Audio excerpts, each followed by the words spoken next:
হরে কৃষ্ণ। শুরু করতে যাচ্ছি কামদা একাদশীর মাহাত্ম্য। এই একাদশী ব্রত পালন করে আগের দিন নিরামিষ খাবেন, যারা যারা আমিষ খাচ্ছেন তারা নিরামিষ খাবেন। এবং ওই একাদশী তিথিতে যেটা করবেন সেটা হলো যে আপনি মালা জপ করবেন। মালা জপ করা, গীতা পাঠ করা, ভক্ত সঙ্গ করা, সাধু সঙ্গ করা। যারা এক মালা জপ করছেন তারা অধিক মালা জপ করবেন, একের অধিক।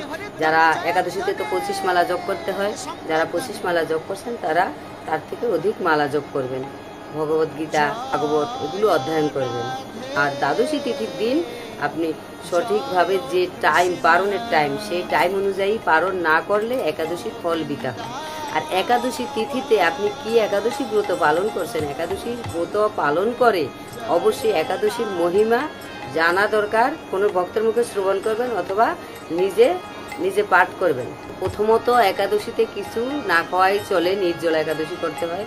সেটা না পারলে আপনি জল ফল খাবেন। জল ফল খেয়ে যদি না পারেন তাহলে জল ফল, দুধ, সাবুটাও অনেকেই খায়, খেতে পারেন।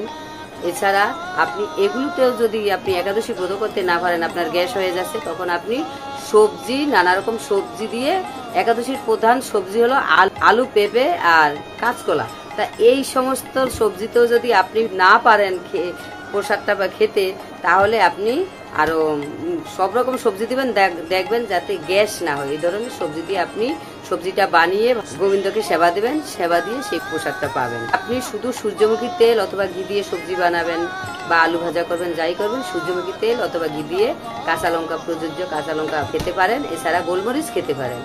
এছাড়া শুকনো লঙ্কা খাওয়া যায় না, অনেকে আদা জিরা বেটে করতে পারেন।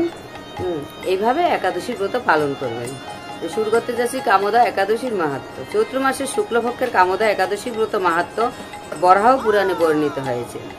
মহারাজ যুধিষ্ঠির বললেন, হে বাসুদেব, আপনি কৃপা করে আমার কাছে চৈত্র মাসের শুক্লপক্ষের একাদশীর মহিমা কীর্তন করুন। শ্রীকৃষ্ণ বললেন, হে মহারাজ, এই একাদশী ব্রত সম্পর্কে এক বিচিত্র কাহিনী বর্ণনা করছি, আপনি এক মনে তা শ্রবণ করুন। পূর্বে মহর্ষি বশিষ্ঠ মহারাজ দিলীপের কৌতূহল নিবারণের জন্য এই ব্রত কথা কীর্তন করেছিলেন। ঋষি বশিষ্ঠ বলেন, হে মহারাজ, চৈত্র মাসের শুক্লপক্ষের একাদশীর নাম কামদা। এই তিথি পাপনাশক ও পুণ্যদায়িনী।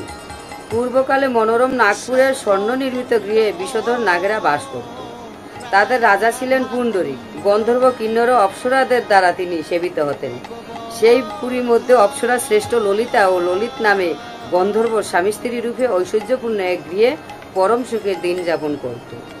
একদিন পুণ্ডরীকের রাজসভায় ললিত একা গান করেছিল। এমন সময় ললিতার কথা তার মনে পড়ল। ফলে সঙ্গীতের স্বর, লয়, তাল, মানের বিপর্যয় ঘটল। কর্কটক নামে এক নাগ ললিতের মনোভাব বুঝতে পারল। গানের ছন্দভঙ্গের ব্যাপারটি সে পুণ্ডরীক রাজার কাছে জানালো।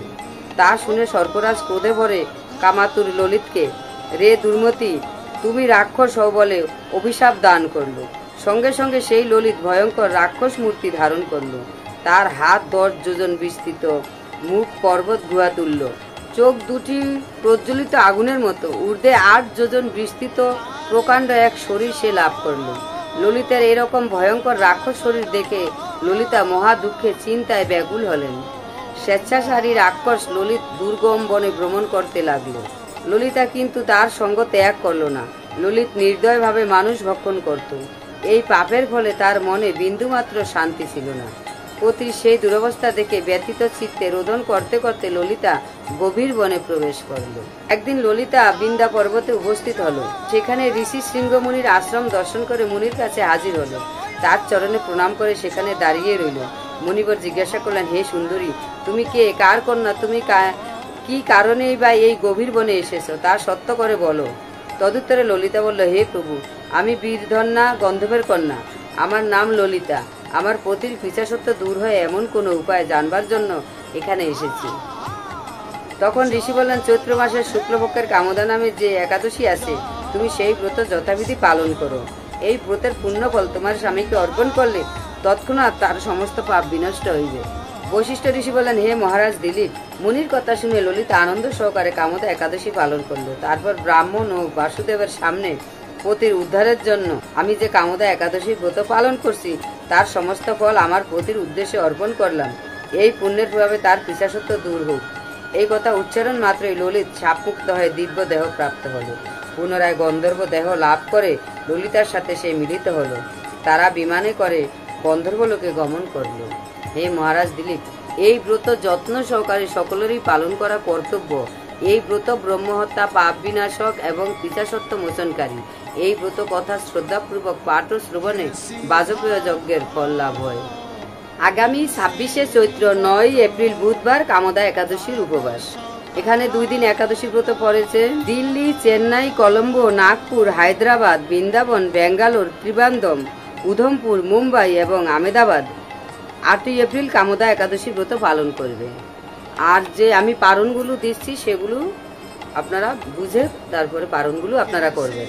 আগামী 27শে চৈত্র 10ই এপ্রিল বৃহস্পতিবার পারণ মায়াপুর ভোর 5:20 থেকে সকাল 9:32-এর মধ্যে, ইম্ফল 5:57 থেকে 9:09, গুয়াহাটি 5:04 থেকে 9:18-এর মধ্যে, কলকাতা 5:20 থেকে 9:32, ভুবনেশ্বর 5:32 থেকে 9:42, পাটনা 5:31 থেকে 9:44-এর মধ্যে, কাঠমান্ডু 5:44 থেকে 9:58, চেন্নাই 5:59 থেকে 10:07, নাগপুর 5:59 থেকে 10:10-এর মধ্যে, বৃন্দাবন 6:01 থেকে 10:14, দিল্লি 6:02 থেকে 10:16, হায়দ্রাবাদ 6:04 থেকে 10:13, ত্রিবান্দম 6:16 থেকে 10:21, কলম্বো 6:05 থেকে 10:09, বেঙ্গালোর 6:10 থেকে 10:17-এর মধ্যে, মুম্বাই 6:26 থেকে 10:35, আহমেদাবাদ 6:24 থেকে 10:35, উধমপুর 6:07 থেকে 10:23-এর মধ্যে।